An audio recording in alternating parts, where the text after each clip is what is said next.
Hey, what's up, pups? It's JR, and welcome back to another episode of Built to Destroy. I would like to start this episode off with something that may come off as controversial. Zephyr is no longer my favorite Warframe. What? Okay, for real though, it's been a long time coming, but Zephyr has finally been dethroned. I'm sure all of you are aware of the newest released Warframe, Garuda. I'm also sure that you're pretty aware that I was decently excited for her. What is that? The fuck is that? Are you seeing this? Are you seeing this? Are you fucking seeing? Cause I'm seeing this. Look at it. Look at it. Look at it. Look at it. Are you looking at it? I don't think you're looking at it. Look at that. Look at that. Those badass war claws that would give Valkyria a run for her money. Holy fucking shit, Garuda though. I know what I said in my Q&A video, but depending on how DE handles her abilities, Garuda has a very high chance of taking Zephyr's spot for my favorite Warframe. I mean, fucking look at her. Are you fucking looking at her? I don't think you're looking hard enough. Take a second look at her and just bask in that fucking glory right there. Oh, we already got 2 female Warframes in a row? Fuck it, make it 3. I want Garuda right now. With Fortuna having been released for quite some time, I've gotten a fair bit of time into Garuda, and she has very easily become my new favorite Warframe. I found her abilities very entertaining and effective, and if you aren't a literal potato, she's also decently tanky, much like Korra. On top of that, I've been wanting a vampire Warframe for a very long time, and Garuda isn't a vampire, but she is entirely focused around blood and gore, so she comes very close. Similar to how Korra isn't necessarily the spider Warframe, but a lot of her concepts and themes hint to it. So basically, I love Garuda for all the reasons that I love Korra, but Garuda is a vampire harpy. A combination of 2 things that I both love, but never thought of combining up until now for some reason. Unfortunately, she is not going to be the Warframe for this season of BTD because I already had this season planned out, but I will take this moment to highlight her and 100% recommend her for any and everyone. Not biased whatsoever. Either way, this episode isn't about a Warframe. We have to get through a secondary and melee first. Last thing before we move on, I'd like to quickly apologize for the weird upload schedule recently. I've been trying to suppress my nocturnal habits, but it's surprisingly difficult. So I've been trying to get on a normal sleep schedule and playing a lot of Monster Hunter World and Fallout 76, but we won't talk about that. But anyway, let's get to the video. A fair amount of time ago, when ghouls first started showing up, and made playing in the plains 175% more annoying, DE released a pair of weapons to make that update interesting instead of just obnoxious. Both weapons, however, were quickly forgotten. The primary, Quartok, wasn't just forgotten, but was also generally seen as crap. Even though it's a hybrid crit status single-shot devastator with its only quote-unquote drawback being that it has a low fire rate, which could easily be fixed with Shred, Speed Trigger, Prime Shred, but I digress. The secondary, though, was just kind of completely ignored. I honestly forgot it existed up until recently, surprise surprise, after I got a Riven for it. I am thinking about making a 1-season spin-off series built on a budget, so all you Rivenless players, just hold out, I'll get you covered in no time. However, much like Quartok, the secondary is hybrid crit status applicable, so it's rather effective, while not a single-shot devastator, but not quite a bullet hose either. Either way, let's get to the actual weapon now. Stuba.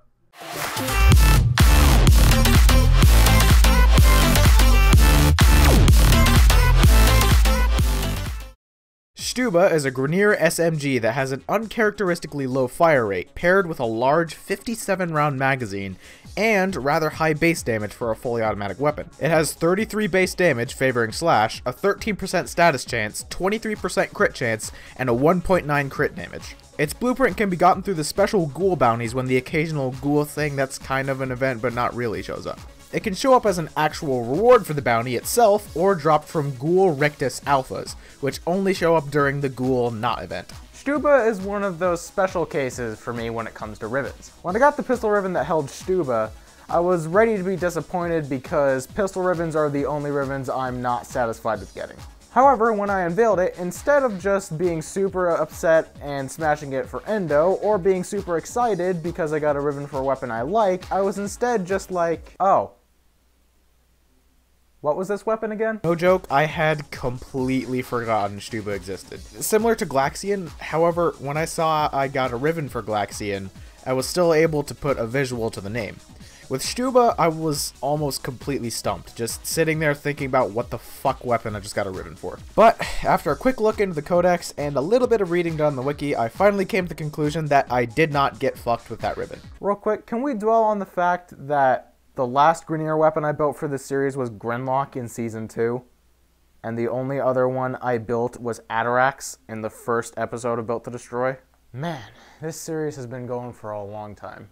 Stuba has become my go-to backup secondary if I don't feel like bringing Arca Cisco, so it certainly isn't just one of those weapons where I get it to be passively effective. And, similar to Garuda, I can very much recommend it. Anyway, with all this talk about my ribbon, let's actually take a look at it, huh?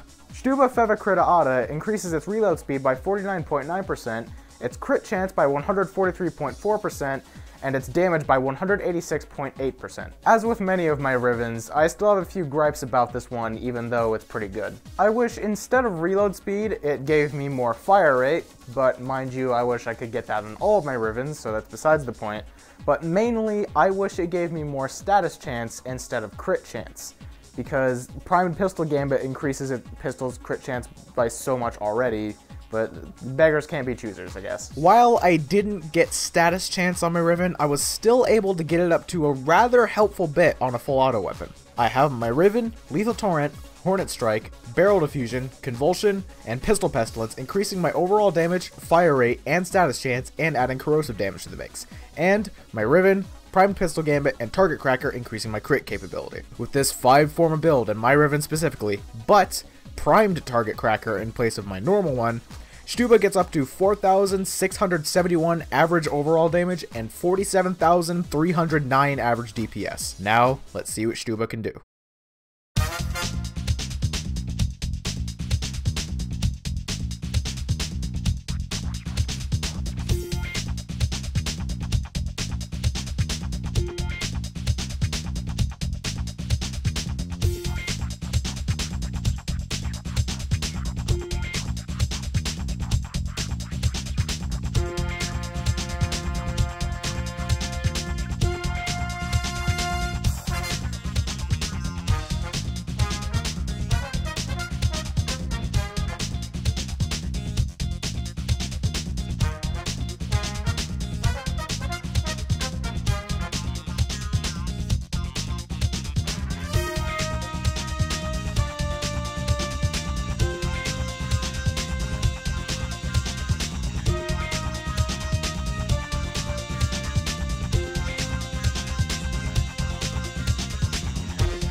That'll wrap up this episode of Built to Destroy.